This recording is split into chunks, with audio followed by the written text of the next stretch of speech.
नमस्कार। आपका अखबार के इस अंक में आपका स्वागत है। मैं हूं प्रदीप सिंह। 6-7 मई की रात में ऑपरेशन सिंदूर शुरू हुआ और आज 10 मई की सुबह है। इन 3-4 दिनों में, 3-3.5 दिनों में कई अवधारणाएं स्थापित हो गई और कई मिथक टूट गए। जो कई अवधारणाएं स्थापित हुई उनमें से एक की बात करेंगे और एक मिथक के टूटने की बात करेंगे। जो अवधारणा स्थापित हुई, जो कॉन्सेप्ट स्थापित हुआ, भारत ने पूरी दुनिया को बताया कि अपने आसमान के हम हैं राजा, अपने आकाश के हम राजा हैं। यहाँ कोई हमारी ओर आंख उठाकर देखने की हिम्मत न करे। तो पाकिस्तान के पास क्या क्या था? चीन का दिया हुआ एयर डिफेंस सिस्टम, टर्की का दिया हुआ ड्रोन, ये हथियार उसके पास थे और जो है दूसरे देशों से जो कुछ उसको मिला हो। भारत ने ये बताया और पाकिस्तान ने 8 तारीख की रात में 2 बार हमला किया ड्रोन के जरिए, मिसाइल्स के जरिए। उसका एक भी जो है वो टारगेट वो हिट नहीं कर पाया। हमारा जो एयर डिफेंस सिस्टम है इतना रोबस्ट, इतना मजबूत है और हम सबसे ज़्यादा, मैं फिर से एक बार कह रहा हूँ, S-400 की बात करते हैं। S-400 का दुनिया में कोई सानी नहीं। 2018 में प्रधानमंत्री नरेंद्र मोदी ने रूस को ऑर्डर दिया था 5 S-400 का। 3 आ चुके हैं, 2 आने वाले। ये S-400 की जो मारक क्षमता है और जो बचाने की क्षमता है, दोनों अद्भुत है। लेकिन इसमें कहीं हमारे अपना जो हथियार है, यानी आकाश मिसाइल और एयर डिफेंस सिस्टम, आकाश जो है वो DRDO ने डेवलप किया है। ये 18,000 मीटर ऊंचाई तक जो है वो लक्ष्य को देख सकता है, 45 किलोमीटर दूर तक वार कर सकता है। एक बैटरी जो है वो 64 लक्ष्यों की पहचान कर सकती है और 12 को डिस्ट्रॉय कर सकती है। ये है उसकी ताकत। और इसका इस्तेमाल हमने S-400 के साथ खूब किया है। पाकिस्तान की जितनी कोशिश की हमारे एयर डिफेंस को भेदने की, सबको नाकाम करने में। और ये इतनी हल्की है कि इसे आर्मी के ट्रक पर या टैंक पर लेकर जाया जा सकता है, कहीं भी ले जाकर इसका इस्तेमाल किया जा सकता है। और सरफेस से सरफेस जो है वो, इसकी जो मारक क्षमता है, इसका कोई दुनिया में सानी नहीं है। तो भारत ने केवल ये नहीं किया कि जो पाकिस्तान की ओर से हमले हुए उनको निरस्त किया, चाहे वो मिसाइल का हो चाहे ड्रोन का हो। जो तुर्की के ड्रोन थे वो मैंने पहले वीडियो में बताया था कि किस तरह से पके हुए आम की तरह गिरे, उनको मारकर सबको गिरा दिया गया। कोई भी निशाना पाकिस्तान का लगने नहीं दिया गया। ये किसी भी युद्ध जैसी स्थिति में ये पहली बार हो रहा है। दूसरा, हमने ये मिथक तोड़ दिया कि पाकिस्तान के पास बड़ा ही शक्तिशाली एयर डिफेंस सिस्टम है। चीन अपने हथियारों की, अपनी रक्षा प्रणाली की डुगडुगी पूरी दुनिया में पीटता था। चीन का ही दिया हुआ HQ-9 air defence system Lahore में लगा था, उसको भारत ने नष्ट कर दिया। भारत ने क्या इस्तेमाल किया? इजराइल से मिले हुए हार्पी ड्रोन, और उसके अलावा कौन से उपकरणों का इस्तेमाल हुआ ये आपको बता चुका हूँ। और इनके जरिए भारत को ये एसेस करने में मदद मिली कि पाकिस्तान का एयर डिफेंस सिस्टम कहाँ कहाँ है और कितना मजबूत है। तो 4 एयर डिफेंस सिस्टम उनके जो है हमने बर्बाद कर दिए और इसका अंदाज़ा हो गया कि उनके पास जो एयर डिफेंस सिस्टम है वो पूरी तरह से अक्षम है, वो बिल्कुल निष्प्रभावी है। तो भारत भविष्य में अगर क्रूज़ मिसाइल से हमला करता है तो पाकिस्तान अपना बचाव किसी भी तरह से नहीं कर सकता है। ये जो हमारा आकाश है, स्वदेशी आकाश, ये इज़राइल का जो आयरन डोम कहलाता है, जो एयर डिफेंस सिस्टम है, लगभग उसकी तरह है। ये इज़राइल का ये आयरन डोम जो है एयर डिफेंस सिस्टम, इसी ने हमास और हिजबुल्लाह के हमलों से तेल अवीव को बचाया था। तो इससे आप आकाश की क्षमता का अंदाज़ा लगा लीजिए। ये हमको कहीं से खरीदना नहीं है, कहीं से मंगवाना नहीं है, ये हमारे देश में बनता है, स्वदेशी है, हमारे वैज्ञानिकों ने डेवलप किया है और अभी तक हम इसका परीक्षण कर रहे थे। तो टेस्ट अलग चीज़ होती है सामान्य परिस्थितियों में, युद्ध जैसी स्थिति में उसका इस्तेमाल, उससे अलग तरह के आपको रिजल्ट मिलते हैं, अलग तरह का आपको परिणाम देखने को मिलता है और आपको समझ में आता है कि आपके पास जो एयर डिफेंस सिस्टम है या ये दूसरे उपकरण हैं वो कितने प्रभावी हैं। तो इस संघर्ष ने एक अवधारणा ये स्थापित की कि भारत का एयर डिफेंस सिस्टम जो है वो इतना मजबूत है कि उसको कोई ज़्यादा चिंता करने की बात नहीं है दुश्मन के हमलों की। लेकिन दुश्मन तो दुश्मन होता है और हमला तो हमला होता है। तैयार रहने की और चौकन्ना रहने की हमेशा ज़रूरत है। एक जो मिथक था पाकिस्तान के पास, जो चीन से मिला हुआ एयर डिफेंस सिस्टम है वो बड़ा प्रभावी है और हमारे लिए बहुत बड़ी मुश्किल पैदा कर सकता है, वो मिथक टूट गया। तो चीन से मिले हथियार अभी तक पाकिस्तान के किसी काम नहीं आए हैं। जो भी उपकरण मिले हों, चाहे मिसाइल्स हों, चाहे तुर्की से मिला हुआ ड्रोन हो, वो कोई पाकिस्तान के काम नहीं आया है, पाकिस्तान को बचा नहीं पाया है। और अभी तो हमने अपनी नौसेना की बात ही नहीं की है। हमारी तीनों सेनाओं के पास एयर डिफेंस सिस्टम है, थल सेना के पास भी है, वायुसेना के पास तो है ही, और नौसेना के पास भी है। तीनों के पास एयर डिफेंस सिस्टम है, वो इतने मजबूत हैं कि उनको भेदना दुश्मन के लिए लगभग असंभव जैसा है। लेकिन ये बात तो हो गई पाकिस्तान की।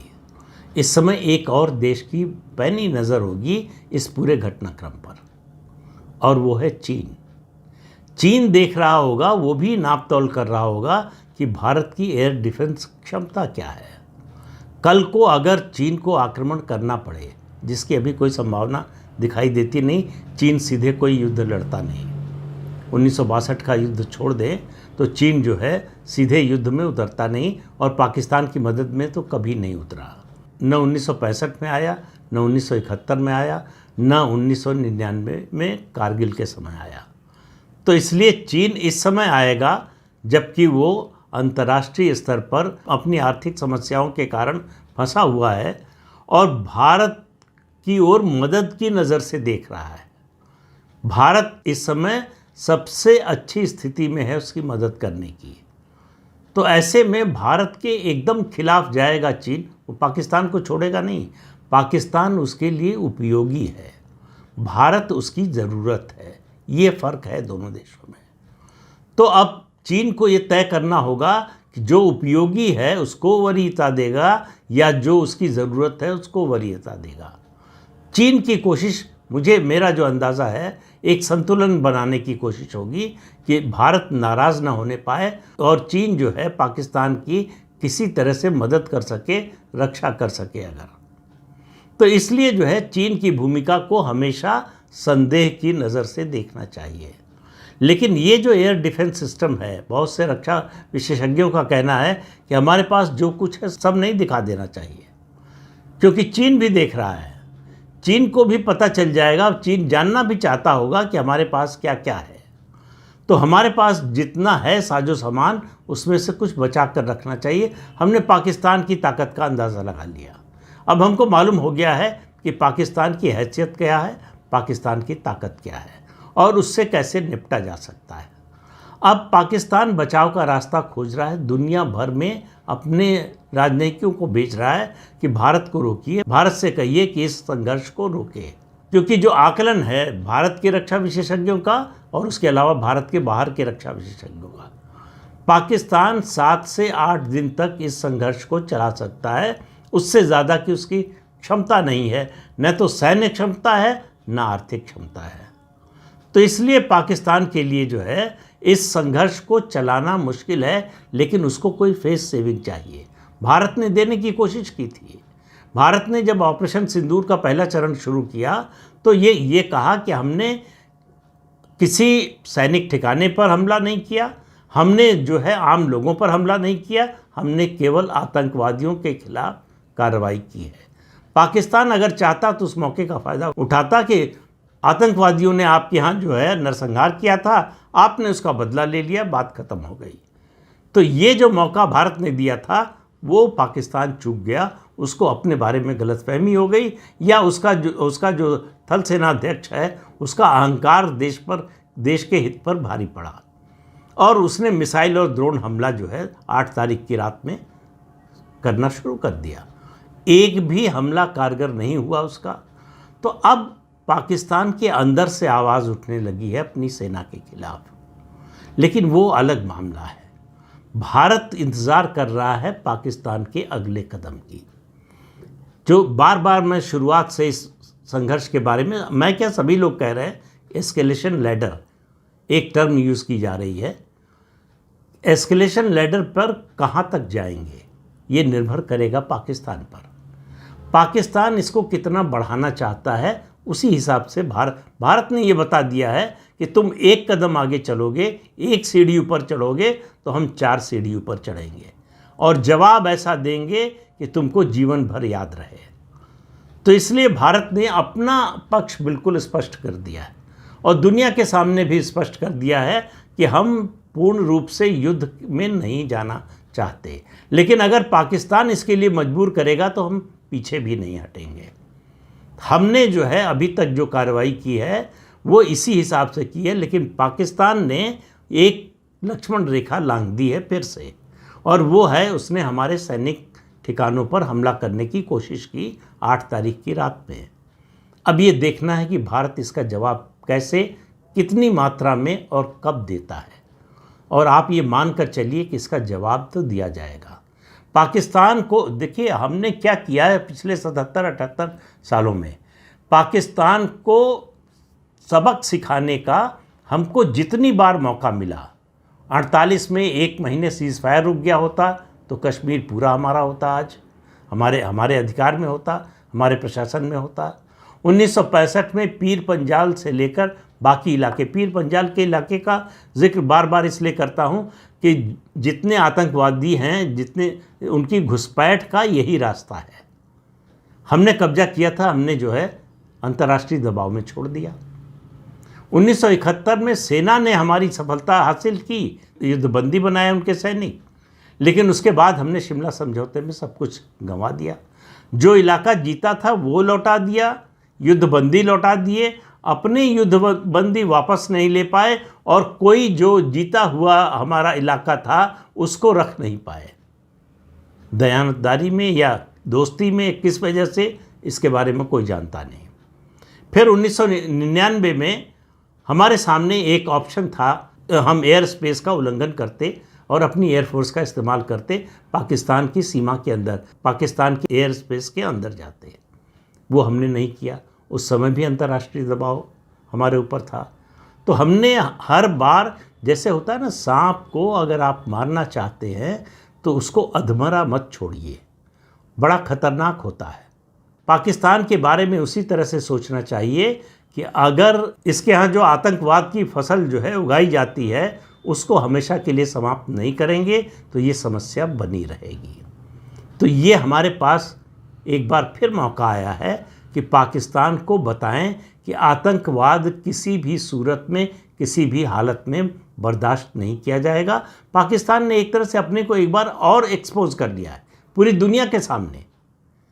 हमने जो हमला किया आतंकी ठिकानों पर, उनमें एक हमले में, बहावलपुर के हमले में जो आतंकी मारे गए, उनके फ्यूनरल में या उनके अंतिम संस्कार में, वहाँ एक तो पहले तो जो मारे गए वो आतंकवादी थे, तो पाकिस्तान की सरकार से तो कोई लेना देना नहीं होना चाहिए था, लेकिन उनको पाकिस्तान के राष्ट्रीय ध्वज में उनका शरीर लपेटा गया, और उसके अलावा स्टेट फ्यूनरल दिया गया।